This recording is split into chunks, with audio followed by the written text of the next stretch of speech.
સંગઠનના પ્રમુખ ભાઈ શ્રી ભરતસિંહજી વાઘેલા, એવા જ આપણા સાથી અને અમારા પૂર્વ ધારાસભ્ય ભાઈ ગુલાબસિંહજી. ઘણો મોડો આવ્યો છું, મારે પણ તાલુકામાં 4-5 ખાતમુહૂર્ત હતા. હમણાં તમે જોયું હશે કે 5 વર્ષ કશું નથી કર્યું, 15 દાડાથી નારિયેળ જ એકલા વધારે રહ્યા છે. એક નારિયેળ વધારે રહ્યા છે બાપુ ગઢવી.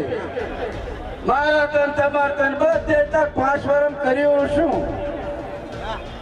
આપ સૌને વિનંતી કરું છું, અહીંયા વાવ ભાભર દિયોદરના સામાજિક દરેક સમાજના અગ્રણી આગેવાનો ઉપસ્થિત થયા છો, ત્યારે એક ધારાસભ્ય તરીકે નહીં પણ તમારો દીકરો, તમારો ભાઈ બની એક વિનંતી કરવા આવ્યો છું કે ચૂંટણીના ઢોલ નગારા વાગી ગયા છે, ઉમેદવાર બંને પક્ષમાંથી જાહેર થઈ ગયા છે, એટલે સવિશેષ